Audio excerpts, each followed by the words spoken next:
Hello दोस्तों, कैसे हो आप सभी लोग। आई होप आप सभी लोग बहुत बहुत अच्छे होंगे। तो मेरा नाम है आकाश कुमार और स्वागत करता हूं मैं आप सभी के प्यारे चैनल केयरवेल फार्मा में। तो आज की इस वीडियो में हम लोग बात करने वाले अपने सब्जेक्ट इंडस्ट्रियल फार्मेसी फर्स्ट की यूनिट 5 के बारे में। अब ये भी हमारी एक वन शॉट वीडियो रहेगी और इस एक ही वीडियो में पूरी की पूरी यूनिट 5 को हम लोग डिटेल्स में कंप्लीटली कवर करने वाले हैं। अब अगर बात करें अपनी यूनिट 5 के बारे में तो इसके अंदर टोटल हमारे सामने 3 चैप्टर आते हैं। पहला आता है कॉस्मेटिक, दूसरा आता है फार्मास्यूटिकल एरोसोल एंड तीसरा आता है पैकेजिंग मटेरियल साइंस। अब देखो यहाँ पे हम जो इसको कवर करेंगे ना वो इंपॉर्टेंट क्वेश्चन के बेस पे करेंगे, लेकिन देखो ऐसा बिल्कुल भी नहीं है कि जो पार्ट इसमें आपको इंपॉर्टेंट में नहीं होगा उसको हम छोड़ देंगे। हमने पहले भी आपसे बोला था कि देखो करेंगे हम आपको सारा कुछ, लेकिन जो आपके लिए इंपॉर्टेंट है उस पर ज्यादा फोकस करेंगे और उसको एकदम एग्जाम सेंट्रिक बना के देंगे। तो यहाँ पे अगर देखा जाए तो 3 हमारे मतलब क्वेश्चन है और 3 ही क्वेश्चनों के बारे में अगर बात करें जो हमारे इंपॉर्टेंट क्वेश्चन है, तो पहला हमारा आता है define aerosol then write its type. अब देखो टाइप के अंदर मोस्टली जो हमारा एरोसोल सिस्टम के जो टाइप्स होते हैं ना उनके बारे में बात करेंगे। Then write a details note on basic component of valve. अब सबसे इंपॉर्टेंट जो पार्ट एरोसोल का होता है वो हमारा पूरा उसका कंटेनर होता है, यानी कि जैसा हमारा बनता है, जैसे ये दिख रहा होगा बेसिक, तो इसके बारे में मेनली बात करेंगे। तो इसके पूरे पहले हम एरोसोल के बेसिक कंपोनेंट के बारे में बात करेंगे, देन उसमें जो उसके वाल्व होते हैं उसके बारे में डिटेल बात करेंगे, देन पूरे एरोसोल कंटेनर के बारे में, और इसके अलावा जो प्रोपेलेंट होते हैं इनके बारे में भी बात करेंगे। यानी कि ओवरऑल हमें ये जानना है कि एरोसोल बनता कैसे है। देन यहाँ पे और बात करें तो नेक्स्ट हमारा इसमें आएगा क्वालिटी कंट्रोल टेस्ट के बारे में एरोसोल के, तो इसको भी हम लोग अच्छे से देखने वाले हैं। देन हमारा सेकंड इसमें क्वेश्चन आता है discuss about material used in packaging of pharmaceutical product with special reference to glass. यानी कि जो भी हमारे पैकेजिंग मटेरियल वगैरह होते हैं उनके बारे में बात करेंगे, जिसमें स्पेशली हमें ग्लास के बारे में बात करना है, क्योंकि ये सबसे हमारा गोल्ड स्टैंडर्ड माना जाता है पैकेजिंग का, यानी कि सबसे बेस्ट माना जाता है। इसके बारे में हम लोग डिटेल्स में बात करेंगे। अब इसके क्वालिटी कंट्रोल टेस्ट भी देखेंगे, एडवांटेज ज्यादा कंटेनर देखेंगे, स्टेलिटी एस्पेक्ट देखेंगे। तो देखो ये हम जो है रेफरेंस करके देखेंगे ग्लास का, लेकिन वैसे हम सभी के बारे में जानने वाले हैं। देन सेकंड इसमें और इंपॉर्टेंट बात आता है factor influencing choice of pharmaceutical container, यानी कि कौन से फैक्टर पे कौन सा हम वहां पे कंटेनर को चूज करेंगे। ये भी एक आध दो बार हमने देखा है कि किसी किसी क्वेश्चन पेपर में एज इट इज आ जाता है। इसके अलावा legal and official requirement for packaging material ये भी आ जाता है। देन हमारे इसमें लास्ट क्वेश्चन आता है define cosmetic, then write formulation and preparation of lipstick, burnishing cream, cold cream, shampoo वगैरह। तो ये तो हमारे इंपॉर्टेंट होगा, जिसमें लिपस्टिक वाला बहुत बार आता है, लेकिन इसके अलावा भी हमारे जैसे हेयर डाई हो गया, सनस्क्रीन वगैरह हो गया, इन सब के बारे में भी हमने अच्छे से यहाँ पे करा रखा है। तो अब अपने एरोसोल यानी कि पहले टॉपिक के बारे में बात करें उससे पहले एक छोटी सी इंपॉर्टेंट बात यह है कि अगर आप ये वीडियो केवल फार्मा ऐप के अंदर देख रहे हो तो यहाँ पे आपको कंप्लीट मिलेगी, क्योंकि देखो जो हमारी यूनिट 4th एंड 5th होती है किसी भी सब्जेक्ट की, वो हमारी क्रैश कोर्स के अंदर, यानी कि उसकी वीडियोस प्लस पीडीएफ दोनों आपको ऐप के अंदर मिलते हैं, और बाकी सभी की पीडीएफ आपको ऐप के अंदर मिलती है। लेकिन अगर आप ये यूट्यूब पर देख रहे हो तो ये जस्ट हमने एक डेमो के लिए डाला है कि कैसे हम आपको ऐप के अंदर भी पढ़ाते हैं। तो ऐसा नहीं है कि ऐप के अंदर आपको क्वालिटी में कॉम्प्रोमाइज होगा, ऐसा बिल्कुल भी नहीं है। आप थोड़े यहाँ पे डेमो देखो, उसके बाद आपको जो पूरी वीडियो देखनी होगी वो आप केवल फार्मा ऐप के अंदर क्रैश कोर्स के अंदर जाके चेकआउट कर सकते हो। तो हमारा पहला क्वेश्चन यहाँ पे आता है define aerosol, then write its type, type के बारे में बात करना है। Then write a details note on basic component of valve and aerosol container, then classify propellant, और देन इसके क्वालिटी कंट्रोल टेस्ट के बारे में। तो देखो इन सबको देख के ना एक हमारे मन में बेसिक कहानी क्लियर हो रही है कि हमें जो मेन है वो इसके इस कंटेनर के बारे में बात करनी है, क्योंकि एरोसोल का जो पूरा मैकेनिज्म है, देखो दवाई तो सेम ही होगी, अब चाहे आप उसको टैबलेट फॉर्म में दो, चाहे आप उसको कोई भी लिक्विड फॉर्म में दो, लेकिन मेन जो दवाई निकालने का तरीका है ना वो एरोसोल में थोड़ा अलग और यूनिक होता है। इसीलिए हमें मेनली ये बात करनी होती है कि एरोसोल जो हमारा है ना वो एक्चुअली यहाँ पे काम कैसे करता है। तो देखो अगर सबसे पहले हम क्या करते हैं कि एरोसोल के बारे में डिटेल्स में समझ लेते हैं। तो सिंपल सी बात यह है कि मान लो आप लोग फर्स्ट क्लास नहा धो के सुबह किसी से मिलने जा रहे हो। अब जब नहा धो के आप बाहर निकलोगे उसके बाद आप कपड़े वपड़े डाल क्या करोगे, या तो ड्यू लगाओगे या फिर परफ्यूम लगाओगे। और आपको ये पता होना चाहिए कि भाई आप किसी से मिलने जा रहे हो, उसके लिए अगर आप ड्यू या परफ्यूम लगा रहे हो तो वो भी एक हमारा एरोसोल का पार्ट होता है। इसके अलावा अगर देखा जाए तो जैसे कोई अस्थमा इनहेलर पंप होते हैं, या कोई हेयर स्प्रे हो गया, या कोई माउथ फ्रेशनर हो गया, तो ऐसे जो भी हमारे प्रोडक्ट हैं जो इस तरह से स्प्रे फॉर्म में निकलते हैं वो सभी कहीं ना कहीं हमारे फार्मास्यूटिकल सिस्टम यानी कि एरोसोल के अंदर बिलोंग करते हैं। और आज हम इस वीडियो में डिटेल्स में इन्हीं एरोसोल्स के बारे में बात करने वाले हैं। तो अब अगर हम एरोसोल के बारे में बात करें तो देखो एरोसोल हमारा क्या होता है, एक प्रेशराइज सिस्टम होता है। यानी कि इसमें क्या होता है, जैसे जो भी हमारी दवाई इसके अंदर भरी हुई है ना वो थोड़ी प्रेशर के साथ निकलती है, और जब प्रेशर के साथ निकलेगी इसका फायदा क्या होता है कि एक तो देखो हम हाथ में जैसे कोई भी आप ट्यूब वगैरह लगाओगे आपको हाथ में लेना पड़ेगा, आप टैबलेट वगैरह ले रहे हो आप हाथ में निकाले फिर खा रहे हो, तो एक जो कॉन्टैक्ट है ना हमारा दवाई के साथ वो डायरेक्टली हट जाता है। हम क्या करेंगे, जैसे मान लो इस समय डायरेक्टली आप उसको माउथ में ले रहे हो तो डायरेक्टली दवाई जा रही है। मान लो कोई स्प्रे आप डायरेक्टली लगा रहे हो, डायरेक्ट यानी कि आपका हैंड जो कॉन्टैक्ट है वो यहाँ पे खत्म हो जाता है। दूसरा जो पार्टिकल्स हमारे वो इतने छोटे जाते हैं ना कि भाई आराम से, क्योंकि आपको पता है पार्टिकल साइज जितना छोटा होता है वो उतना ज्यादा इफेक्टिव हो जाता है। तो दूसरा फायदा ये हो गया। तीसरा यहाँ पे प्रेशर से जाती है और एक एक्यूरेट डोज हमको देखने को मिलती है। अब थोड़ा आपने देखो इस तरह आपने देखा होगा कि ये हमारा होता है एरोसोल, और जब हम इसको यहाँ से प्रेस करते हैं ना एकदम बहुत ही देखो ऐसे करके हमारा पूरा पार्टिकल निकलता है और ये ना बहुत ज्यादा फाइन हो जाते हैं। ठीक है, अब ये निकलता कैसे, मैं एक लाइव डेमो आपको दिखा देता हूं। तो हमने क्या किया कि यहाँ पे एक एरोसोल आपके लिए देखो, ये जो भी हमारा एक एरोसोल का एक टाइप होता है। ठीक है, तो ये एरोसोल है और यहाँ पे ये आपको दिख रहा होगा पार्ट। तो जब मैं यहाँ पे ऐसे प्रेस करूंगा, देखना ये क्या करेगा, एरोसोल की तरह निकलेगा। तो थोड़ा सा ट्राई करना है इसको देखने का। तो यहाँ पे हम इसको देखो प्रेस करेंगे और ये गया, और देखो ये हमारा एरोसोल ने क्या किया, यहाँ पे जाके लगाया। तो ये पूरा स्प्रे के टाइप है, वो दिखा नहीं होगा क्योंकि इसका कलर एकदम व्हाइट है, पर वो कुछ इस तरह का हमें देखने को मिलता है कि यहाँ पे अगर देखोगे तो इस तरह। अब पीछे ब्लैक बैकग्राउंड था तो ये आपको इजीली दिखाई दे गया।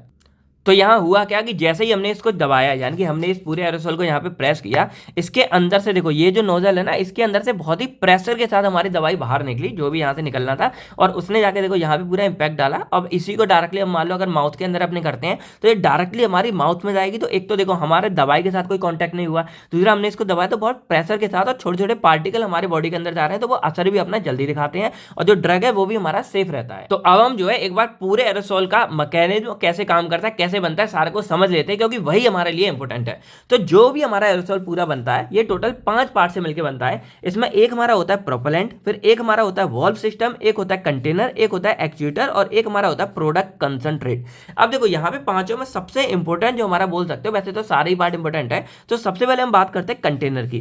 तो ये जो बाहर का आपको दिख रहा होगा, मैं यहाँ पे थोड़ा और आपको डायग्राम मतलब ऐसे दिखा देता हूँ। तो देखो ये हमारे एक एरोसोल का एग्जाम्पल है। तो यहाँ पे जो बाहर का ये पूरा कैन दिख रहा होगा आपको, ये जो पूरा का पूरा हमारा कैन है, इस पूरे कैन को हम यहाँ पे क्या कंटेनर बोल देते हैं। जैसे मैंने भी यहाँ बनाया, तो ये बाहर का जो पूरा कैन है इसको हम यहाँ पे कंटेनर बोल देते हैं। सिंपल फंडा हो गया, क्लियर। अब ये जो कंटेनर है ये मोस्टली हमारा या तो एल्यूमिनियम का होता है, या कोई और स्टील वगैरह का हो सकता है, या कोई मेटल का हो सकता है। तो इसको थोड़ा स्ट्रॉन्ग लेते हैं क्योंकि अंदर जो हमारी गैस भरी होती है ना थोड़ा प्रेशर से, तो यहाँ अगर प्लास्टिक वगैरह का लेंगे तो उसके फटने के चांस ज्यादा रहते हैं। तो प्लास्टिक वाले में बहुत कम प्रेशर होता है, लेकिन इसको हम थोड़ा किसी और मेटल का लेते हैं जो मजबूत हो थोड़ा। तो कंटेनर हो गया।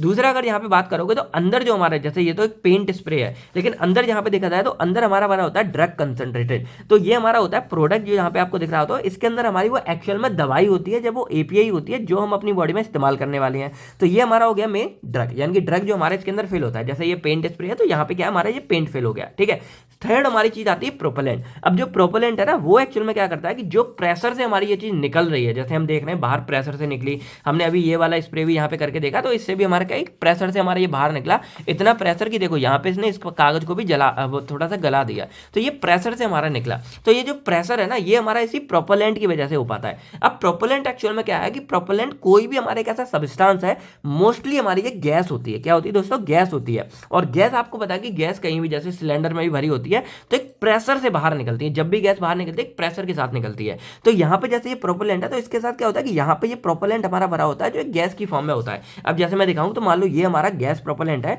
और ये हाई प्रेशर के साथ में हमारा इधर पूरा का पूरा फिल होता है। तो ये हमारी गैस होती है। इसी प्रोपेलेंट को हम एक तरह से यहाँ पे गैस बोल सकते हैं। काम मैं आपको आगे एक साथ बता दूंगा, बस मतलब समझ लो कि ये हमारा प्रोपेलेंट होता है। देन हमारा यहाँ पे लास्ट सिस्टम एक तरह से आता है बॉल्व या एक्चुएटर। ये पूरा सिस्टम क्या होता है कि ये हमारा ऊपर ये पूरा मैकेनिज्म है जो हमारे ड्रग को बॉडी यहाँ से मतलब एरोसोल से बाहर निकालने का काम करता है। तो यहाँ पे पूरा दिख रहा होगा। अब इस पूरे पार्ट के बारे में बात कर लेते हैं। तो ये जो हमारा वॉल्व या एक्चुएटर है वो थोड़ा इस तरह से होता है। ये मैं आपको पूरा एक एक करके दिखा देता हूँ। तो जैसे सबसे ऊपर का ये जो पार्ट है, यानी कि ये जो पार्ट पूरा है जहां से हमारा ड्रग इजेक्ट हो रहा है, बाहर रिलीज हो रहा है, इस पूरे पार्ट को हम यहाँ पे एक्चुएटर बोल देते हैं, या इसी को शॉर्ट में बोला जाए तो बटन बोल देते हैं। क्या बोल देते हैं? बटन बोल देते हैं। और अगर इसके अंदर मैं आपको दिखाऊं तो ये जो पूरा व्हाइट आपको पार्ट दिख रहा होगा यही हमारा कहलाता है एक्चुएटर, जिसको हम यहाँ पे प्रेस करते हैं। ठीक है, तो ये हमारा हो गया बटन। नेक्स्ट पार्ट हमारा आता है माउंटिंग कैप। अब ये जो माउंटिंग कैप है ये पूरा दिख रहा होगा, ये वो माउंटिंग कैप है जो हमारे पूरे वॉल्व को, स्टेम को, इन सबको होल्ड करके रखता है। तो जैसे यहाँ पे आपको जो दिख रहा होगा ये मेटल का है। देखो ये जो पूरा है ना, ये जो पार्ट है ये हमारा माउंटिंग कैप है जो क्या कर रहा है इस पूरे को, यानी कि इसने ऊपर से एक्चुएटर को और नीचे हमारी जो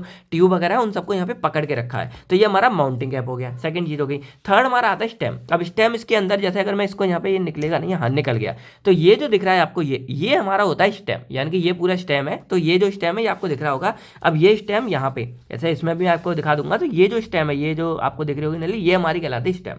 अब स्टेम के नीचे हमारा आता है स्टेम गैस्केट। अब ये स्टेम गैस्केट एक तरह से रबड़ का एक टुकड़ा होता है, और ये टुकड़ा वो होता है एक्चुअल में, जो जैसे अभी ये बंद है मेरा, तो बंद है ना, तो ये जो बंद है और अभी ये मेरा ड्रग जो इसके अंदर से निकल नहीं रहा है, वो मेरा इसी स्टेम गैस्केट की वजह से निकल रहा है। यानी कि वो मेन जो फंडा है जो हमारा क्या करता है, इसको सील करके रखता है, यानी कि अभी ये नहीं निकल रहा, उसको सील करने का काम यही गैस्केट करता है। ठीक है, तो ये मेरा स्टीम गैस्केट हो गया। फिर यहाँ पे एक नीचे जो स्प्रिंग आपको दिख रही होगी, ये स्प्रिंग क्या होती है कि अभी ये इसको ऊपर करके रखिए तो ये पूरा दबा हुआ है, जब हम दबाते हैं तो स्प्रिंग नीचे होती है, तो स्प्रिंग क्या कर रही है, पूरा एक मेन मैकेनिज्म में हमारी हेल्प कर रही है। उसके बाद ये पूरी हमारी बॉडी आती है, जो आपको ये बॉडी का पूरा दिख रहा होगा, इसको हाउसिंग वगैरह बोलते हैं, और नीचे हमारी ये पूरा का पूरा डिप ट्यूब होती है, जो डिप ट्यूब वो होगी जो हमारी क्या करती है, लिक्विड को या नीचे से लेके आएगी और ऊपर तक छोड़ेगी, यानी कि बाहर निकालेगी। तो आपको आई होप इसके पार्ट के बारे में पूरा फंडा समझ आ गया होगा। अब मैं क्या करता हूँ कि एक बार और, अगर एक बार आप इसमें देखोगे तो देखो ये हमारा टिप है ना, यहाँ पे ओपन हो गया, और ये साइड से देखो इसका जो कनेक्शन है वो इधर साइड से निकल रहा है, तो ये बटन में हमारी नोजल भी होती है जिससे हमारा ड्रग बाहर निकलता है। तो ये आपका क्लियर हो गया। अब थोड़ा बेसिक बात करते हैं कि ये पूरा का पूरा हमारा काम कैसे करता है।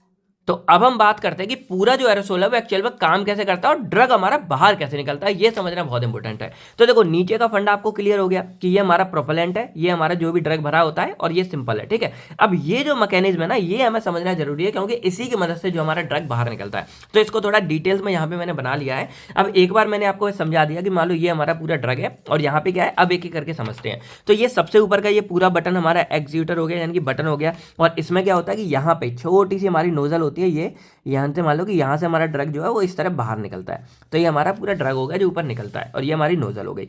अब ये जो नोजल है ना, ये हमारी कनेक्ट होती है, इसको हम बोलते हैं स्टेम।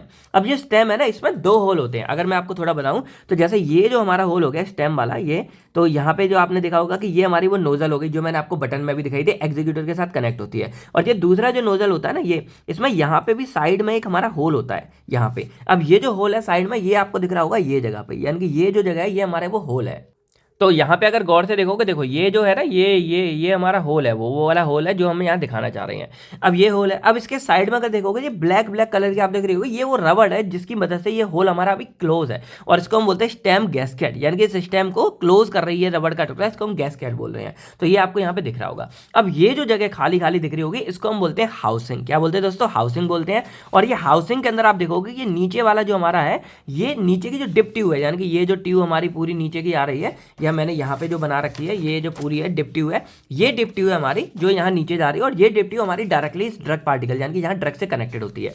अब ये डिप ट्यूब है, इसके साथ में यहाँ पे प्रेजेंट होता है ये पूरा हमारा मतलब इसी के डिप ट्यूब का पार्ट है, और यहीं पे हमारी स्प्रिंग लगी होती है। ठीक है, अब क्या होता है कि नॉर्मल यानी कि अब जब क्लोज है हमारा पूरा एरोसोल, तो जो ड्रग है हमारा वो डिप ट्यूब से, क्योंकि ऑटोमेटिक क्या होता है, अब दोस्तों यहाँ ध्यान से देखना कि इधर हमारी गैस है, और आपको बताया कि जब गैस और हम अपने ड्रग पार्टिकल को मिक्स करेंगे तो गैस हमारी हल्की होती है, गैस हमारी ऑटोमेटिक ऊपर आ जाती है। लेकिन गैस का नेचर ये होता है कि गैस हमेशा अपने आप को फैलना चाहती है, यानी कि आपने वो एग्जांपल देखा होगा कि गैस को चाहूं मैं इतने बड़े कंटेनर में भर दूं, गैस तब भी इस तरह की हो जाएगी। मैं चाहूं गैस को इतने बड़े कंटेनर में कर दूं, वो गैस तब भी हमारी हो जाएगी, क्योंकि गैस का नेचर है वो चारों तरफ ऐसे दूर भागना चाहती है। तो यहाँ जो गैस प्रोपेलेंट हमारा भरा हुआ है वो क्या करता है, वो नीचे, क्योंकि ऊपर से तो बंद है, तो नीचे से लिक्विड पे क्या कर रहा है, इस तरह का प्रेशर दबाव लगाता रहता है। तो जब प्रेशर लिक्विड पे लग रहा है, तो लिक्विड क्या कर रहा है, लिक्विड यहाँ से निकलना चाहता है, और लिक्विड निकलना चाहता है तो यहाँ पे एक ही जगह है हमारा, ये डिप ट्यूब जो है एक ही जगह है, तो लिक्विड हमारा यहाँ से निकल के यहाँ से निकल के हमारी इस हाउसिंग वाले पार्ट में आ जाता है। यानी कि इस हाउसिंग वाले पार्ट में हमारा जो लिक्विड है, यानी कि जो ड्रग वगैरह ये वाला पार्ट है हमारा, वो यहाँ पे आ गया है। अब सारा फंडा देखो कि चलता कैसे है। अभी क्लोज है, आप जैसे ही इसको प्रेस करोगे, यानी कि मैं अगर आपको दिखाऊं तो मैं जैसे ही इसको यहाँ पे प्रेस करूंगा, ये मेरी जो स्टेम की थी ये मेरी नीचे आएगी, और जैसे ही स्टेम नीचे आएगी, ये वाला होल जो मेरा इस स्टेम गैस्केट यानी कि रबड़ के टुकड़े से अटैच था, छुपा हुआ था, ये होल मेरा नीचे आ जाएगा, और नीचे इस हाउसिंग में क्या हो जाएगा, ये ओपन हो जाएगा। यानी कि मान लो ये है, और मैं यहाँ पे दिखाऊं कि ये मेरी हाउसिंग है अभी पूरी की पूरी, यानी कि यहाँ पे मेरा जो ड्रग है वो यहाँ पे पूरा का पूरा फिल हो चुका है। ठीक है, और ये जो जगह है ये मेरी अभी जो है रबड़ के उससे फंसी हुई है, यानी कि रबड़ के स्टेम उससे गैस्केट से ये मेरी सील है। अब मैंने क्या किया, ऊपर से जैसे इसको प्रेस करूंगा, ये जो मेरा स्टेम है ये नीचे आ जाएगा, और यहाँ पे इसका होल ये ओपन है। तो जब नीचे आ जाएगा, होल ओपन है, तो भाई यहाँ से हमारा जो ड्रग था वो मतलब प्रेशर डाल रहा था ऊपर जाने के लिए, और ऊपर तो इसको रास्ता नहीं था, तो जैसे ही हमने इसको नीचे प्रेस करेंगे, ये हमारा खुल जाता है, जो ये वाला होल हमारे स्टेम से कनेक्ट है ये खुल जाता है, और जैसे ही खुलेगा हमारा जो ड्रग है उसको एक पाथ मिल जाएगा, और सारा का सारा जो ड्रग है वो मेरा इसके अंदर एंट्री होना शुरू हो जाएगा, और जब इसके अंदर घुसेगा तो वो स्टेम में पहुंचेगा, और स्टेम में जाने के बाद वो सीधा मेरे एक्टिवेटर यानी कि बटन के पास आ गया, और इस बटन के पास से यहाँ से जो है सीधे मेरा ड्रग बाहर निकल जाता है इस तरह। तो इस तरह हमारा एरोसोल एक्चुअल में वर्क करता है। तो आपको ये तो क्लियर हो गया कि ड्रग बाहर कैसे आता है, लेकिन एक छोटी सी चीज और रह जाती है। ये आपने देखा होगा कि भाई इसमें तो जो ड्रग है वो हमारा एक तरह से लिक्विड फॉर्म में पूरा प्रेजेंट है, या हमारा और भी, जैसे अगर मैं इसको यहाँ पे आपको दिखाऊं तो देखो इसमें क्या लिक्विड है जो हमारा अभी बज रहा है, आपको तो साइंस सुना होगा, लेकिन जब ये निकलता है तो एक तरह से गैस फॉर्म में ऐसा क्यों हो जाता है? इसका पूरा फंडा जाता है हमारा एक्चुएटर को, यानी कि बटन को। अब बटन में क्या होता है कि बटन में 2-3 स्टेप है। अब जैसे देखो यहाँ से हमारा गैस ऊपर से जा रही है, यहाँ से ड्रग निकलेगा तो यहाँ से जाता है, एक तो स्पीड हो गया, तो स्पीड हमारी इसके अंदर क्या बहुत तेज, यानी कि जब यहाँ पे ये नीचे होता है तो एकदम बहुत तेज ड्रग आता है, तो एक तो स्पीड आता है, और स्पीड से आता है तो वो यहाँ एक्चुएटर में जाकर टकराता है। ठीक है, तो पहला रीजन जैसे ही टकराता है उसके छोटे छोटे पार्टिकल वो टूटना शुरू हो जाते हैं। दूसरा यहाँ पे हमारा प्रेजेंट होता है स्वर्ल चैम्बर। अब ये स्वर्ल चैम्बर का मतलब क्या होता है, छोटा सा गोल टाइप का सर्कुलर होता है, तो जैसे ही ड्रग यहाँ जाता है ना इसमें वो गोल गोल घूमना शुरू कर देता है, और जब इसके अंदर गोल गोल घूमेगा तो घूम के क्या होगा, थोड़ा सा टूट जाता है, और टूट के उसके और पार्टिकल थोड़े हमारे छोटे होना शुरू हो जाते हैं। दूसरा रीजन। तीसरा होता है हमारा नोजल। अब ये जो नोजल है ना ये बहुत छोटा होता है, ये मान लो 0.3 mm के बराबर होता है, और जब इतना छोटा है तो यहाँ से क्या है कि जो बड़ा ड्रग इसमें जाएगा तो उसको क्या बहुत पतला नोजल मिलेगा ऐसे, और पतले नोजल की वजह से क्या है कि उसका प्रेशर हमारा बहुत तेज हो जाता है। अब देखो मैं इसको छोटा सा डेमोन्स्ट्रेट करके दिखाता हूँ। मान लो ये पेज है, ठीक है, अब मैं क्या करता हूँ इस पर हवा मारता हूँ गर्म पानी की, मुंह खोल के, देखो कहीं नहीं जा रहा। अब मैं मुंह को थोड़ा पतला करता हूँ जैसे सीटी बजाते हैं, और देखो आप देख रहे हो कि ये हमारा पूरा उड़ गया। तो यहाँ पे क्या हो रहा है कि जितना पतला हमारा छेद होगा ना प्रेशर हमारा उतना ही तेज हो जाता है। आप चाहो तो अपने हाथ में मार के देख लेना। तो यहाँ पे क्या है कि नोजल का साइज बहुत पतला होता है, तो जो पार्टिकल हमारे यहाँ आते हैं वो और ज्यादा तेज हो जाते हैं। तो 3 बातें होती हैं, पहला हमारा स्पीड, दूसरा ये स्वर्ल चैम्बर जो इसको रोटेट करता है गोल गोल उसको तोड़ता है, और तीसरा उसको ये पतला चैम्बर की वजह से, बहुत पतले नोजल की वजह से बहुत तेज हमारी निकलती है, और इसीलिए कई जगह पे ये हमारा फॉर्म, जैसे आपने देखा होगा कुछ हमारे फॉर्म निकालते हैं, या बहुत छोटे छोटे पार्टिकल हमारे इस तरह के आपको देखने को मिलते हैं। तो इन 3 वजह से हमारा जो ये नॉर्मल ड्रग जो हमारे यहाँ पे भरा होता है, ये ड्रग हमारा इस तरह की स्प्रे की फॉर्म में, यानी कि बहुत ही टिनी ड्रॉपलेट की फॉर्म में बाहर निकलते हैं। तो आई होप अब आपको एक एक चीज क्लियर हो गई होगी एरोसोल के बारे में। अब अगर कोई भी फर्दर डाउट है आप लोग कमेंट करके पूछ सकते हो। बाकी अब इसके बारे में थोड़ी सी बात कर लें तो देखो सिंपल डिफाइन कैसे करना है। एरोसोल आप प्रेशराइज, क्योंकि इसमें प्रेशर होता है, फार्मास्यूटिकल डोजेस फॉर्म होता है जिसमें एक या एक से ज्यादा एक्टिव इंग्रेडिएंट हो सकते हैं जो हमारे प्रोपेलेंट सॉल्वेंट के साथ मिक्स होते हैं। तो मैंने बोला कि भाई इसमें प्रोपेलेंट हमारा पूरा मिक्स होता है, ऊपर प्रोपेलेंट है, ये हमारा ड्रग है, और ये हमारा प्रोपेलेंट मिक्सचर है, and expel is a fine mist, और इसमें बहुत ही पतले बारीक निकलते हैं। और क्यों निकलते हैं ये मैंने आपको बता दिया, एक्चुएटर की मदद से, स्प्रे हो गया, एरोसोल वगैरह हो गया, और ये 2 तरह के मीटरिंग और नॉन मीटरिंग भी होते हैं, इसके बारे में आगे बात करेंगे। अब ये हमारे क्या करते हैं कि नॉन टच, देखो हम इसमें ड्रग को डायरेक्ट टच नहीं कर रहे हैं, एक हाइजीनिक रूट होता है लोकल और सिस्टमिक डिलीवरी के लिए। यानी कि देखो लोकल क्या है, मान लो हाथ में मुझे लगाना है, यहाँ लगा लिया, और सिस्टमिक क्या है, डायरेक्टली जैसे अस्थमा ले रहे पंप है वो डायरेक्टली मेरे सिस्टम में यानी कि ब्लड में जा रहा है। दोनों तरीके से काम करता है, और ये रेस्पिरेटरी में बहुत ज्यादा इस्तेमाल किया जाता है, डर्मेटोलॉजी स्किन डिसीज के लिए, नेजल नोज में भी करते हैं, और टॉपिकल एप्लीकेशन वगैरह में इस्तेमाल किया जाता है। अब ये जो करता है ये डिलीवर करता है मेडिसिन को डायरेक्टली साइट ऑफ एक्शन पे, यानी कि जो जगह एक्शन चाहिए वहां पे मतलब रिलीज करता है, जैसे लंग्स हो गया, स्किन हो गया, नोज हो गया, हाइजीन कंट्रोल वे में। एग्जांपल हमारा अस्थमा का इनहेलर पंप हो गया, या फिर नेजल स्प्रे हो गया। अब ऑब्जेक्टिव बारे में बात करें तो ये ड्रग को क्या करता है, डायरेक्टली साइट ऑफ एक्शन पे क्या करता है, डिलीवर कर देता है, जिससे लोकल इफेक्ट बढ़ जाता है और सिस्टमिक एक्सपोजर हमारा रिड्यूस हो जाता है। यानी कि देखो लोकली अगर एक्सपो करेंगे तो जो हमारा फर्स्ट पास मेटाबॉलिज्म वगैरह है वो सारा रुक जाता है। फिर ये फाइन ड्रॉपलेट या पार्टिकल को करता है, जिससे एब्जॉर्प्शन हमारी बहुत हाई हो जाती है। इसके अलावा नॉन कॉन्टैक्ट एडमिनिस्ट्रेशन है, यानी कि डायरेक्टली हम इसको टच नहीं कर रहे हैं तो हमारा कॉन्टामिनेशन इसमें कुछ चीज ऐड होने की रुक जाती है, और पेशेंट की कंप्लायंस यानी कि पेशेंट इससे बहुत ज्यादा वो कर जाता है, कनेक्ट कर जाता है। फिर मीटर डोज जो होता है वो हमारी यूनिफॉर्म डोज के लिए, क्योंकि देखो अब यहाँ पे क्या है, हम इसको ऐसे छोड़ रहे हैं तो कितने भी टाइम कितना भी निकल सकता है, लेकिन जो मीटर डोज होते हैं ना उनमें एक फिक्स अमाउंट ऑफ ये निकलता है, तो वो हम यहाँ कहलाते हैं यहाँ पे मीटर डोज वाला। अब यहाँ पे इसके एडवांटेजेस के बारे में बात करें तो सिंपल है, इजी टू यूज है, बहुत आसान है, पोर्टेबल है, कहीं भी देखो रख के लेके जा सकते हैं, रैपिड ऑनसेट एक्शन में काफी जल्दी एक्शन देता है। फिर ये हमारा क्या है, प्रोटेक्ट ड्रग फ्रॉम, अब ये पूरा कंटेनर इस तरह का होता है तो इसके अंदर हमारा लाइट से, ऑक्सीजन से, मॉइस्चर से, हर चीज से बच के रहता है हमारा ड्रग। फिर इसमें एक्यूरेट डोज डिलीवरी होती है, अगर चाहो मीटर डोज कर लो तो भाई फिक्स अमाउंट में आप ड्रग को बाहर निकालो। Can deliver drug in different form, drug को हम जो है स्प्रे फॉर्म में निकाल सकते हैं, झाग यानी कि फॉर्म में, और मिस्ट फॉर्म में भी निकाल सकते हैं। अब ये हमारा हाइजीनिक होता है और कोई कॉन्टामिनेशन नहीं होती है, प्रोडक्ट टच नहीं होता है। डिसएडवांटेज के बारे में बात करें तो बस इसको बनाने के लिए कॉस्ट ऑफ पैकेजिंग बहुत हाई होती है, क्योंकि भाई पूरा एक लोहे का ऐसा सिस्टम बनाना पड़ रहा है, लोहे का नहीं मेटल का, तो इसलिए, और बॉल्ब सिस्टम बनाना पड़ रहा है जो अपने आप में एक पूरी यूनिक हीट है ये पूरा का पूरा, और इसका काम और इसको बहुत अच्छे से बनाया जाता है कि अच्छे से वर्क भी करे, तो इसलिए थोड़ा महंगा पड़ता है। इसके अलावा कॉम्प्लेक्स मैन्युफैक्चरिंग प्रोसेस, इसको बनाना भी थोड़ा सा हमारा टफ होता है। अब टाइप ऑफ एरोसोल सिस्टम के बारे में बात करते हैं, तो देखा जाए टोटल 5 सिस्टम में अब हमने पूरे एरोसोल सिस्टम को डिवाइड कर सकते हैं। पहला होता है टू फेज सिस्टम। अब देखो टू फेज सिस्टम में क्या होता है, जैसे यहाँ पे क्या है कि हमें एक ड्रग कंसंट्रेटर होगा और एक लिक्विफाइड प्रोपेलेंट होगा, यानी कि मान लो यहाँ पे मैंने ये ड्रग डाला और यहाँ पे ये जो मैंने प्रोपेलेंट डाला है, बस दोनों मेरे क्या होंगे, लिक्विड फॉर्म में प्रेजेंट होगा, दोनों को मैंने यहाँ पे मिक्स कर दिया, तो ये हमारा कहलाता है टू फेज सिस्टम। अब जैसे नेजल स्प्रे आते हैं या टॉपिकल एंटीसेप्टिक आते हैं, ये हमारे इसी टू फेज सिस्टम में आते हैं। देन हमारा आता है थ्री फेज सिस्टम। इसमें मान लो कोई इमल्सन है और इमल्सन को हम चाहते हैं कि वैसे बाहर निकले, तो वो थ्री फेज हो जाएगा। यानी कि देखो इमल्सन में क्या है कि एक हमारा एक्वस फेज होगा, एक हमारा इमर्सिबल लिक्विड यानी कि दूसरा हमारा ऑयली फेज हो गया, और तीसरा हमारा परप्लेंट हो गया, तो ये थ्री फेज सिस्टम हो गया। एग्जांपल जैसे हमारे कुछ डर्मेटोलॉजिकल स्प्रे वगैरह आते हैं स्किन के लिए। थर्ड हमारा सिस्टम आ गया कंप्रेस्ड गैस सिस्टम। इसमें क्या होता है कि जो प्रोपेलेंट है उसको हम गैस फॉर्म में भरते हैं, जैसे हमारा यहाँ पे CO2 हो गया या फिर N2 हो गया। अब जैसे मैंने ये वाला जो आपको स्प्रे दिखाया था, इसमें क्या था कि जो प्रोपेलेंट है वो हमारा गैस फॉर्म में प्रेजेंट है हाई प्रेशर में। ये थोड़े डेंजर होते हैं क्योंकि गैस बस्ट होने का खतरा होता है, इसीलिए इसको दवाइयों में थोड़ा कम ही इस्तेमाल किया जाता है। बाकी ये हमारा गैस प्रोपेलेंट वाला होता है। अब जैसे फॉर्म क्लीनर हो गया, सब मेडिकल स्प्रे भी आते हैं, और जैसे हमारा ये पेंट स्प्रे हो गया जो हमने यहाँ पे एग्जांपल में देखा। इसके अलावा हमारा फॉर्म सिस्टम आता है। फॉर्म सिस्टम में क्या होता है कि इमल्सिफाई प्रोडक्ट होता है और प्रोपेलेंट होता है। अब इमल्सिफाई प्रोडक्ट है, इस वजह से क्या होता है कि जब ये यहाँ से बाहर निकलता है तो इधर ये क्या करता है, फॉर्म डेवलप कर देता है, यानी कि झाग झाग बनाता है, तो ये हो गया। अब जैसे शेविंग क्रीम हो गई हमारी या डर्मेटोलॉजिकल फॉर्म्स हो गए। फिर हमारा फिफ्थ आता है मीटर डोज इनहेलर। अब मीटर डोज इनहेलर में क्या होता है कि हमारा फिक्स अमाउंट में, मतलब कोई भी ड्रग है वो बाहर निकलता है हर एक एग्जीक्यूशन पे।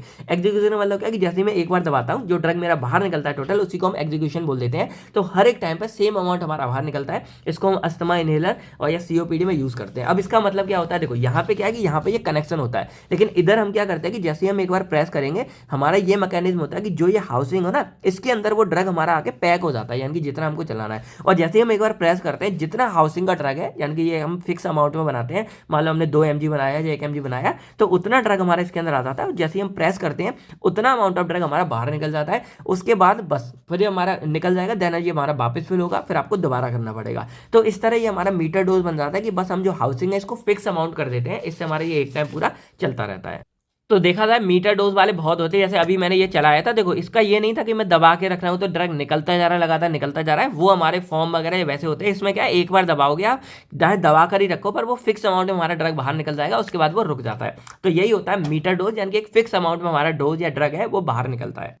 बाकी अब आता है इसके basic component of aerosol system. तो देखो बता तो मैंने आपको ऑलरेडी दिया है कि क्या किस काम आता है, थोड़ा बात कर लेते हैं। तो मेनली हमारे 5 कंपोनेंट इस पूरे एरोसोल सिस्टम में होते हैं। प्रोपेलेंट हो गया, वॉल्व हो गया, कंटेनर, एक्सीक्यूटर और प्रोडक्ट कंसंट्रेट। प्रोपेलेंट हमारा एक्चुअल में कोई भी वो गैस होगी या वो लिक्विड होता है जो प्रेशर को क्रिएट करता है अंडर द एरोसोल कंटेनर, यानी कि ये पूरे कंटेनर के अंदर जो प्रेशर हमारा क्रिएट हो रहा है, जिसकी वजह से ड्रग हमारे यहाँ से बाहर जा रहा है, उस प्रेशर को इसी प्रोपेलेंट हमारा क्या करता है, क्रिएट यानी कि जनरेट करता है, और इस वजह से जो ड्रग हमारा होता है वो बाहर स्प्रे या फिर फॉर्म के चक्कर में बाहर निकलता है। अब ये क्या करता है, also affect spray quality, particle size and drug delivery system, यानी कि इसी पे मोस्टली अब डिपेंड होता है। और ये लिक्विफाइड गैस भी हो सकता है, जैसे ब्यूटेन, प्रोपेन या HF ये भर सकते हैं, और कंप्रेस्ड गैस यानी कि CO2 या N2 भी इसमें हम फिल कर सकते हैं। तो इस तरह बस यहाँ पे एक तरह से गैस या लिक्विड भर दिया जाता है, ये पूरा काम करता है। अब ये टाइप ऑफ प्रोपेलेंट के बारे में बात करें तो ये 2 तरह का होता है। एक होता है लिक्विडिफाइड गैस प्रोपेलेंट, यानी कि इसमें क्या होता है कि जो हमारा लिक्विड फॉर्म में यहाँ भरा जा रहा है, गैस ही होती है लेकिन लिक्विड फॉर्म में भरा जा रहा है। तो यहाँ पे क्या होता है, store air liquid under pressure, यानी कि हम लिक्विड को एक प्रेशर के द्वारा इसके अंदर फिल कर देते हैं, और उसको देन बाद में जब हम इसको दबाते हैं तो प्रेशराइज होकर रिलीज होता है गैस की फॉर्म में। अब ये क्या करता है, provide constant pressure through out use, ये पूरा का पूरा एक कांस्टेंट प्रेशर हमारा देता रहता है जैसे हम इसको रिलीज करते रहते हैं। अब इसमें हाइड्रोकार्बन, एग्जांपल हमारा हाइड्रोकार्बन में जैसे ब्यूटेन हो गया, प्रोपेन या फिर आइसोब्यूटेन हो गया, ये हमारी कुछ गैस है उनकी फॉर्म में प्रोपेलेंट हमारे यहाँ पे भरा होता है। सेकंड टाइप आता है कंप्रेस्ड गैस प्रोपेलेंट। इसमें क्या होता है कि हमारी जो गैस है वो हाई प्रेशर में यहाँ पे भर दी जाती है, लिक्विड फॉर्म में नहीं, गैस फॉर्म में। बस इसका ये नुकसान होता है कि देखो जैसे जैसे हम इसको प्रेस करते जाते हैं, यूज करते जाते हैं, ये गैस हमारी कम होती जाती है, और क्योंकि गैस भी साथ में थोड़ी बहुत बाहर निकलती है ना, इसीलिए वो कम हो जाता है। लेकिन लिक्विड हमारा बाहर, लिक्विड तो क्या कर रहा है, प्रेशर को क्रिएट करता रह रहा है, इसलिए इसका जो प्रेशर है वो हमारा लास्ट तक सेम रहता है, और जो कंप्रेस्ड गैस प्रोपेलेंट है इनका प्रेशर हमारा एंड में थोड़ा कम होने लगता है। एग्जांपल इसमें हम CO2 गैस या नाइट्रोजन या नाइट्रस ऑक्साइड गैस को यहाँ पे फिल करते हैं। बाकी फंक्शन ऑफ प्रोपेलेंट देखा जाए तो देखो ये क्या करता है, प्रेशर क्रिएट कर रहा है जिससे जो ड्रग है वो हमारा बाहर निकले। यानी कि प्रोपेलेंट यहाँ से इस तरह से प्रेशर क्रिएट कर रहा है कि ड्रग हमारा यहाँ से बाहर निकलेगा। फिर ये एटमाइजेशन में, यानी कि जो मैंने बोला कि पार्टिकल साइज को छोटा करने में हमारी स्पीड हेल्प करती है, और स्पीड हमारी इसी प्रोपेलेंट की वजह से आती है। और इस स्पीड की वजह से ही हमारा जो मोशन था सर्कुलर, यानी कि स्वेल चैम्बर था, उसमें ये गोल गोल घूमता है और तभी हमारा ड्रग बाहर निकलेगा। तो ओवरऑल जो फंक्शन है वो हमारा इसी प्रोपेलेंट की वजह से होता है। इसके अलावा ये मेंटेन स्प्रे की क्वालिटी और डोज एक्यूरेसी को मेंटेन करता है, यानी कि प्रेशर हमारा फिक्स है तभी वो फिक्स अमाउंट ऑफ डोज को बाहर निकालता है। सेकंड हमारा आता है वॉल्व। अब देखो वॉल्व जो हमारा है वो कंट्रोल यूनिट होता है हमारे एरोसोल चैम्बर का, और इसी वॉल्व को हम हर्ट भी बोलते हैं, हर्ट ऑफ एरोसोल, क्योंकि जो भी हमारा बाहर ड्रग निकलना था सारा कुछ था वो इसी पूरे बॉल्व, यानी ये पूरा सिस्टम हमारे एक तरह से बॉल्व कहलाता है। ये पूरा बॉल्व भी था जो इस पूरे को कंट्रोल कर रहा था। तो ये हमारा क्या था, एक तरह से hurt of the aerosol system कहलाता है। अब ये एक मैकेनिकल पार्ट है जो पूरी रिलीज ऑफ ड्रग को कंट्रोल करता है और एरोसोल कंटेंट से बाहर निकालता है। ये हमारा safe, accurate and consistent dosing को निकालता है, और इसी को हम it is the heart of aerosol, heart aerosol का कहलाता है। अब इसमें क्या क्या प्रेजेंट होता है, एक हमारा होता है माउंटिंग गैप, फिर होता है वॉल्व हाउसिंग, फिर होता है valve stem, spring, dip tube, metering chamber और एग्जीक्यूटर, जो मैंने आपको दिखाया था सारा कुछ। यानी कि देखो executor, stem, gasket, housing chamber, mounting, spring हो गया, माउंटिंग यानी कि जो जो यहाँ दिखा रहे हैं ये एग्जीक्यूटर, माउंटिंग है, stem, steam gasket, spring, body और डिप ट्यूब, ये सारा कुछ हमारा जो है इसके अंदर आ जाता है। और बस सबका काम मैंने बता दिया। माउंटिंग कैप है वो हमारे वॉल्व और कंटेनर को, यानी कि ये पूरा का पूरा हमारा अटैच हो जाता है। तो यही हमारी माउंटिंग कैप, यानी कि ये दिख रही होगी, ये जो पूरी स्टील की दिख रही है, ये पूरे कंटेनर को इससे वॉल्व से कनेक्ट कर रही है। तो माउंटिंग कैप हो गया। फिर वॉल्व हाउसिंग, ये हमारा मीटरिंग चैम्बर होता है जो मैंने आपको दिखाया था, यानी कि इसके अंदर हमारा जो भी ये पूरी हाउसिंग है इसमें हमारा फिक्स अमाउंट ऑफ डोज आ जाता है, वो बाहर निकालेगा, तो कंट्रोल फ्लो को करता है। फिर वॉल्व स्टेम आती है, यानी कि ये पूरी स्टेम वो मेन थी जो मैंने बोला कि जैसे ये नीचे जाती है इसका होल निकल जाता है और ड्रग इसी से बाहर निकलेगा। तो ये आउटलेट पाथवे है जिससे हमारा ड्रग बाहर निकलता है। और एक्जीक्यूटर यानी कि जो बटन है उसके साथ यही हमारा कनेक्ट होता है, यानी कि यहाँ भी मैंने दिखा दिया कि ये हमारा स्टेम है और ये हमारा एक्जीक्यूटर बटन है। इसके बाद स्प्रिंग के बारे में बात करें तो स्प्रिंग हमारा क्या करता है, जो इसको अप डाउन करने में, यानी कि स्प्रिंग है इसी वजह से ये नीचे होता है, और नीचे होने के बाद ऑटोमेटिक स्प्रिंग इसको ऊपर कर देती है जिससे ड्रग हमारा मतलब बाद में लीक वो मतलब सील हो जाता है। देन डिप ट्यूब, हमारे नीचे से जो ड्रग खींच रहा है ये हमारी डिप ट्यूब हो गई। देन हमारी मीटरिंग चैम्बर जो एक फिक्स अमाउंट में यूज करेगा, और ये मोस्टली एमडीआई मीटर डोज मतलब मीटर डोज इनहेल में इस्तेमाल की जाती है। देन एग्जीक्यूटर हमारा वो बटन है जो प्रेस किया जाता है रिलीज के टाइम पे। अब ये काम कैसे करता है, यूजर मान लो प्रेस करेगा एग्जीक्यूटर को, स्प्रिंग हमारी कंप्रेस होगी, वॉल्व हमारा ओपन हो जाएगा, जो डिप ट्यूब है वो हमारी ऊपर खींचेगी, यानी कि यहाँ से ड्रग ऊपर जाएगा, मीटरिंग चैम्बर रिलीज करेगा फिक्स डोज, और ड्रग हमारा वॉल्व स्टेम से यहाँ से बाहर निकल जाता है और स्प्रे फॉर्म या वॉल्व ऑटोमेटिक निकल जाता है। ठीक है, अब हमारे यहाँ पे थर्ड जो पार्ट आता है वो आता है कंटेनर का। कंटेनर पूरी हमारी एक बॉडी होती है एरोसोल सिस्टम की जो ड्रग को और प्रोपेलेंट को स्टोर करके रखती है अंडर हाई प्रेशर। अब ये हमारा स्ट्रांग होना चाहिए और लीक प्रूफ होना चाहिए, और ये हमारा फॉर्मुलेशन के साथ कंपेटेबल होना चाहिए। अब ये हमारे तीन तरह से बना सकते हैं। एक हमारा होता है एल्यूमिनियम का। अब एल्यूमिनियम हमारा लाइट वेट होता है, रस्ट प्रूफ होता है, वाइडली इस्तेमाल सबसे ज्यादा इस्तेमाल किया जाता है एल्यूमिनियम। फिर 3 प्लेटेड स्टील आती है। अब ये स्ट्रांग होता है और हाई प्रेशर वाली जो चीज़ें होती है उसके लिए ये इंपॉर्टेंट होता है। देन लास्ट में ग्लास आता है। अब ग्लास केमिकली सेफ है क्योंकि एल्यूमिनियम ये थोड़ा रिएक्ट कर सकती है, लेकिन इसमें कोई रिएक्ट नहीं होता है। लेकिन ये लो प्रेशर सिस्टम के लिए इस्तेमाल किया जाता है क्योंकि ज़्यादा प्रेशर डालोगे तो कांच का वो फूट सकता है। अब चौथा हमारे इसमें बात है एग्जीक्यूटर। तो ये हमारे एक बटन या फिर नोजल होता है जो इसको प्रेस करते हैं तब ये ड्रग को बाहर निकालता है। अब ये स्प्रे पैटर्न को डिसाइड करता है कि फाइन मिस्ट निकलेगी फॉर्म या स्प्रे। अब ये मैंने बता दिया क्यों, क्योंकि जो एग्जीक्यूटर है उसके पास हमारी स्पीड आती है, इधर हमारा स्वर्ल चैम्बर होता है जिसको रोटेट करेगा, और नोजल का साइज होता है जो डिसाइड करेगा कि पार्टिकल कितना ज़्यादा पतला निकलेगा। ठीक है, उसके बाद ये वॉल्व सिस्टम से कनेक्ट होता है और ये डिफरेंट शेप का हो सकता है, जैसे नोजल के लिए, ओरल के लिए और टॉपिकल के लिए। लास्ट हमारा आता है प्रोडक्ट कंसंट्रेशन। तो ये एक्चुअल में वो ड्रग फॉर्मुलेशन होती है जो कंटेनर के अंदर होती है। अब ये सॉल्यूशन में हो सकता है, सस्पेंशन में, एमल्सन में, या फॉर्म बेस में हो सकता है। अब इसके अंदर हमारा एक्टिव ड्रग भी पाया जाता है और जो साथ के एक्सिपिएंट वगैरह वो सब हमारे इसी के अंदर पाए जाते हैं। देन हमारा यहाँ पे पार्ट आता है quality control test for aerosol. अब देखो एरोसोल हमको पता है कि पूरी एक कॉम्प्लिकेटेड प्रोसेस है जिसके अंदर इतना सारा कुछ हमारा प्रेजेंट होता है, ये सारा कुछ। अब इनमें से कोई भी अगर एक चीज़ हमारी खराब हो गई, लीक हो गई, और इसके अंदर हमारी गैस भी भरी होती है हाई प्रेशर से, तो एक तो ये वर्स्ट हो सकता है, फट भी सकता है, ये आग भी पकड़ सकता है क्योंकि इसके अंदर गैस भरी होती है, और ये इतना सिस्टम है, खराब हो गया तो कैसे चलेगा। तो इसी सब के लिए हमें जो ड्रग हमारा फाइनली मार्केट में आता है उससे पहले हमें उसके क्वालिटी कंट्रोल टेस्ट भी करने होते हैं। तो ये वो टेस्ट होते हैं हमारे एरोसोल के, ये क्या करते हैं, इंश्योर करते हैं, मेक श्योर कि जो एरोसोल है वो अपना काम अच्छे से कर रहा है या नहीं कर रहा है। अब ये जो टेस्ट है ये स्प्रे कम आउट करेक्टली, हमारा स्प्रे बाहर आ रहा है, जो प्रेशर है वो हमारा सेफ है, नुकसानदायक तो नहीं है, जो डोज हमारी बाहर आ रही है वो एक्यूरेट है, और कोई लीकेज तो नहीं है। ये सब चीज़ों को हम यहाँ पे चेक करते हैं। अब इसका जो मेन पर्पज होता है वो ये चेक करना होता है कि हमारा जो ड्रग है वो सेफ हो, मतलब पूरा एरोसोल परफॉर्मेंस उसकी अच्छी हो, कंसिस्टेंस रहे आगे तक, और ये पेशेंट के पास जो पहुंचे वो ये सब बेस्ट निकले, यानी कि सेफ पहुंचे। अब इसमें हमारे फॉलोइंग 5 से 6 टेस्ट आते हैं, मैंने यहाँ पे कर रखे हैं। पहला आता है लीक टेस्ट जिसको हम वॉल्व इंटीग्रिटी टेस्ट बोलते हैं। बोलते हैं। दूसरा आता है नेट कंटेंट या फिर वेट वेरिएशन टेस्ट। तीसरा आता है स्प्रे पैटर्न टेस्ट। और चौथा यहाँ मैं लिख दूंगा, यहाँ मैंने इसकी जगह लिखा है फ्लेम वाला टेस्ट, क्योंकि वो ज़्यादा इंपॉर्टेंट था।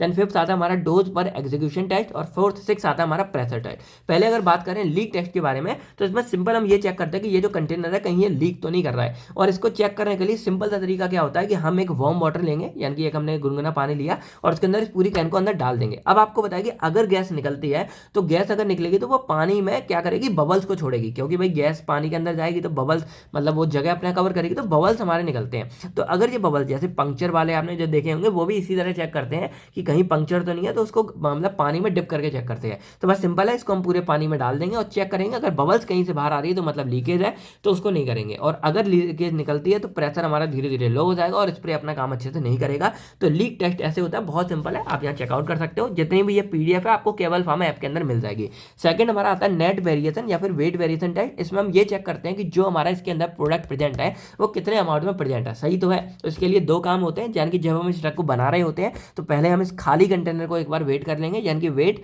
खाली एम्प्टी कंटेनर। देन इसमें जब हम ड्रग भर लेंगे देन हम अपना फुल कंटेनर को वेट कर लेंगे और उसके बाद दोनों का डिफरेंस निकाल लेंगे। तो जो इसके अंदर भरा हुआ हमारा ड्रग और प्रोपेलेंट है उनका एक्चुअल अमाउंट हमको यहाँ पे पता चल जाएगा। अब ये जो हमारा इसके ऊपर लेवल लगा होता है कि लेवल में इतना अमाउंट है, उस लेवल से मैच कर लेंगे कि भाई ये सही है या नहीं है। तो पहले मान लो आपने नया लिया, उसको पूरा वेट कर लिया, यानी कि फुल कर लिया। देन इसको पूरा आप ऐसे खाली कर लोगे। खाली करने के बाद आप इसका जो एम्प्टी कंटेनर है उसका वेट कर लोगे और दोनों का डिफरेंस निकाल के आपको ये पता चल जाएगा कि इसके अंदर कितने हमारे ड्रग प्रेजेंट थे। और वही अगर लेवल से मैच कर रहा है मतलब ड्रग पास है, लेवल से मैच नहीं कर रहा है तो ड्रग फेल हो जाएगा।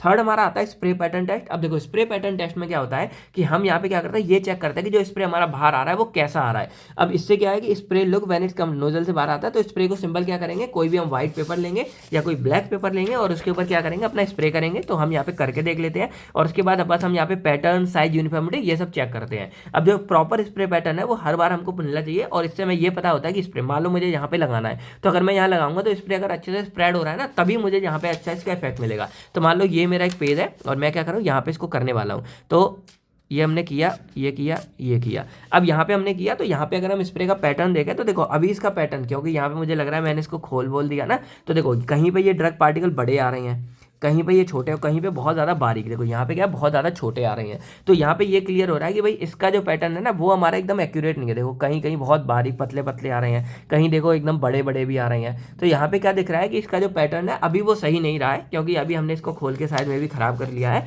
तो ये हमारा क्या है कि इसका पैटर्न थोड़ा गड़बड़ है। तो बस इसी तरह हम स्प्रे का पैटर्न चेक करते हैं। अगर ये हर बार हमें सही और एक्यूरेट मिल रहा है, इसका मतलब ड्रग हमारा ये अच्छे से पास होगा। फोर्थ हमारा आता है फ्लेम प्रोजेक्शन टेस्ट। अब इसमें एक्चुअल में क्या करते हैं कि जो भी हमारा स्प्रे होता है, मान लो ये स्प्रे हमारा है तो इसके पास हम टेस्ट करेंगे। मान लो ये हमने यहाँ जलाया, फिर हम यहाँ पे फायर लगाएंगे। फायर लगा के देखते हैं कि जो फायर है वो कितना दूर जा रहा है और कितना ज़्यादा फैल रहा है। अगर वो बहुत ज़्यादा फैल रहा है मतलब क्या है कि ये जो हमारे स्प्रे होगा ये बहुत ज़्यादा फ्लेमेबल है, माने कि जल्दी आग पकड़ सकता है। और बहुत कम फैल रहा है मतलब ये कम पकड़ सकता है। आपने देखा होगा सर्कस में खेल दिखाते हैं ना, मुंह में भर लेंगे कोई ऐसा स्प्रे वगैरह और ऐसे करके फूंक मारते हैं और आग लगाते हैं तो ये आग वगैरह लग जाती है। तो सिंपल इसमें क्या करेंगे, जो हमारा एरोसोल है उसको टुवार्ड करेंगे स्मॉल फ्लेम से और उसके बाद ये चेक करेंगे कि जो हमारी फ्लेम है वो कितनी ज़्यादा फैल रही है या कितनी ज़्यादा बढ़ रही है। तो इससे हमें एक रिस्क पता चल जाएगा कि ये जो हमारा एरोसोल है ये कितना आग को पकड़ सकता है। और इससे हम कस्टमर को सेफ्टी के बारे में बता सकते हैं, जैसे वार्निंग लेवल लिख सकते हैं कि कीप डिस्टेंस फ्रॉम फायर, यानी कि फायर से इसको दूर रखना है। लास्ट हमारा आता है यहाँ पे फिफ्थ आता है डोज पर एग्जीक्यूशन टाइम। इसमें क्या होता है कि जो ड्रग हम एक बार प्रेस करें तो एक बार प्रेस करने से कितना ड्रग हमारा बाहर निकल रहा है वो चेक करते हैं। और ये हमें हेल्प करता है ये जानने में कि हर बार जो हमारा ड्रग है वो सेफ अमाउंट में बाहर निकल रहा है या नहीं है। ऐसा तो नहीं है कि पेशेंट एक बार ले रहा है तो उसको कम ड्रग मिल रहा है, दूसरी बार ज्यादा मिल रहा है फिर कम निकला है। तो ये पूरा ये चेक करता है कि कितना डोज हमारा एक्चुअल में बाहर निकलता है। और सिक्स हमारा आता है प्रेशर टेस्ट। इसमें ये चेक किया जाता है कि ये जो हमारा पूरा कंटेनर है इसके अंदर कितना प्रेशर फिल है। अब ये इसलिए चेक किया जाता है कि कहीं ऐसा तो नहीं है कि नॉर्मल रूम टेम्परेचर में प्रेशर हमारा बढ़ जाए और वो बस्ट हो जाए, फट जाए। तो ये चेक करने के लिए हमारा प्रेशर टेस्ट किया जाता है। इसमें एक प्रेशर गॉज हम अटैच कर देते हैं अपने उसके साथ में रूम टेम्परेचर पे और चेक करते हैं कि जो एरोसोल है उसमें कितना प्रेशर प्रेजेंट है। अगर वो नॉर्मल है तब ठीक है, अगर ज़्यादा होगा तो उसके लिए सेफ्टी हम मार्जिन रखेंगे या फिर प्रोपेलेंट गैस को हम थोड़ा कम करेंगे। फिर हमारा लास्ट में इवैल्यूएशन। अब देखो ये मैं इसलिए लिख रहा हूँ क्योंकि बहुत जगह लोग ये सवाल चल रहा है कि इवैल्यूएशन पैरामीटर और क्वालिटी कंट्रोल अलग होते हैं या सेम होते हैं। देखो फर्क इतना होता है कि जो क्वालिटी कंट्रोल है वो हम ओवरऑल यानी कि जब हमारा प्रोडक्ट बन जाता है उसके बाद हम उसके टेस्ट करते हैं, और ये जो इवैल्यूएशन पैरामीटर है ये हम चलते चलते भी चेक करते रहते हैं। तो दोनों में कोई अंतर नहीं है। अगर कुछ आता है आप इसको भी लिख के आ सकते हो, सेम एज इट इज, कोई दिक्कत नहीं है। बस थोड़ा यहाँ पे लिख लो कि ये हमारे वो टेस्ट होते हैं जब हम ड्यूरिंग फॉर्मुलेशन हम इसको चेक करते रहते हैं ये एरोमल जो फॉर्म हो रहा है वो हमारा सही से हो रहा है या नहीं हो रहा है। अब इसमें फिजिकल अपीयरेंस देख सकते हैं कि भाई कैसा ड्रग वगैरह है, डेंसिटी देख सकते हैं, वेपर प्रेशर देख सकते हैं, फॉर्म स्टेबिलिटी देख सकते हैं, पार्टिकल या ड्रॉपलेट साइज देख सकते हैं, फ्लैम का चेक कर सकते हैं और स्टेबिलिटी टेस्टिंग कर सकते हैं। तो कोई जरूरी नहीं आप इसको लिखे आओ, जो मैंने यहाँ करा आप इनको भी लिखे यहाँ पे आ सकते हो। तो ये थे हमारे एरोसोल के कुछ क्वालिटी कंट्रोल टेस्ट के बारे में। अब हमारा एरोसोल का आखिरी पार्ट आता है मैन्युफैक्चरिंग ऑफ एरोसोल। अब देखो एरोसोल को बनाने का मतलब क्या होता है, हमने सिंपल क्या देखा कि यहाँ पे ड्रग और प्रोपेलेंट है तो इन दोनों को एक कंटेनर के अंदर भरना और ऐसे भरना कि जो प्रोपेलेंट का प्रेशर है वो भी हमारा बना रहे और इसके ऊपर पूरा का पूरा हम वॉल्व सिस्टम भी बना दे। और ये वॉल्व सिस्टम इस तरह इस पूरे को बनाए कि जो हमारा पूरा का पूरा एरोसोल है वो सेफ्टी की तरह काम करे और एक प्रेशर भी जो है उसके अंदर यहाँ पे बना रहे। ऐसा ना हो आपने ये पूरा भरा देना बॉल्व आराम से लगा रहे हो तब तक प्रेशर हमारा निकल गया, गैस हमारी निकल गई, तो ये सारा कुछ हमारा बना रहे इसलिए हम करते हैं। अब देखो एरोसोल हमारा प्रेशराइज होता है तो इसके लिए स्पेशल फिलिंग टेक्निक हम इस्तेमाल करते हैं जिससे लीकेज भी ना हो और डोज एक्यूरेसी भी हमारी बनी रहे। तो इनके लिए हमारे सामने दो मेथड आते हैं जिसको हम यहाँ समझ लेते हैं। पहला आता है कोल्ड फिलिंग मेथड। अब कोल्ड फिलिंग मेथड में क्या करते हैं कि जो हमारा प्रोडक्ट कंसंट्रेट होता है यानी कि ड्रग सॉल्यूशन सस्पेंशन होता है उसको हम यहाँ पे -30 से -40 डिग्री सेल्सियस तक ठंडा कर लेते हैं। उसके बाद जो लिक्विड प्रोपेलेंट होता है उसको भी हम यहाँ पे ठंडा कर लेते हैं और दोनों को हमने सेपरेटली ठंडा कर लिया। अब दोनों क्या हो गए एक तरह से हमारे लिक्विड फॉर्म में हो गए क्योंकि भाई इतने माइनस टेम्परेचर पे तो सब कुछ हमारा जम ही जाता है, तो हमने ये पूरा ठंडा कर लिया। देन अब इसको हम आराम से जो अपने both are fill in a container आराम से हम कंटेनर के अंदर बंद कर सकते हैं और ये भी लो टेम्परेचर के अंदर। और उसके बाद बॉल को हम ऊपर से आराम से सील कर देंगे। अब सील करने के बाद हम क्या करेंगे इसको जैसे ही नॉर्मल रूम टेम्परेचर पर लेके आते हैं जो हमारा प्रोपेलेंट ये था वो नॉर्मल यहाँ पे प्रेशर के रूप में आ जाता है क्योंकि जैसे जैसे टेम्परेचर बढ़ेगा इसका प्रेशर हमारा बढ़ना शुरू हो जाएगा क्योंकि यहाँ पे पूरा एनवायरमेंट से प्रेशर हमारा कम ज्यादा हो जाता है। ठीक है, तो यही हमारा कह रहा था। बाकी इसके बारे में आपने कभी ये देखा होगा कि सर्दियों के अंदर हमारी जो गैसेस मतलब ऊपर अगर कभी आप पहाड़ों में घूमने गए होंगे तो जो हमारे चिप्स के पैकेट या किसी के होते हैं वो एकदम फूल जाते हैं। ऐसा क्यों होता है, क्योंकि उनको हम यहाँ नॉर्मल टेम्परेचर के हिसाब से भरते हैं। जैसे ही ठंडा होता है टेम्परेचर हमारा थोड़ा कम, तो भाई हम यहाँ पे क्या करते हैं कि ठंडे के अकॉर्डिंग हम इसमें पूरे फिल कर लेते हैं, बाद में वो एक तरह से प्रेशराइज हो जाते हैं। देन बॉल्ब को हम सील कर देते हैं। अब ये जो नॉन एक्वा सिस्टम होता है यानी कि जिसमें पानी वगैरह नहीं होता है उसके लिए हम कोल्ड फिलिंग मेथड का यूज करते हैं। अब ये क्या होता है not good for aqueous formulation. Aqueous के लिए हम यूज नहीं करेंगे क्योंकि यहाँ पे क्या है कि मॉइस्चर हमारा अगर हम एक्वस के लिए यूज करेंगे तो मॉइस्चर कंडेंस हो जाएगा तो हम सॉलिड आइस बन जाएगा और देन वो बाद में खुलेगा तो भाई वो ज्यादा डैमेज कर सकता है। इसीलिए कोल्ड फिलिंग मेथड में हमारा नॉन एक्वस जो सिस्टम है उसके लिए हम ज्यादा इस्तेमाल करते हैं। सेकंड हमारा यहाँ पे आता है प्रेशर फिलिंग मेथड। इसमें क्या करते हैं कि प्रोडक्ट जो कंसंट्रेट होता है उसको कंटेनर के अंदर हम यहाँ पे फिल कर लेते हैं एक रूम टेम्परेचर पे।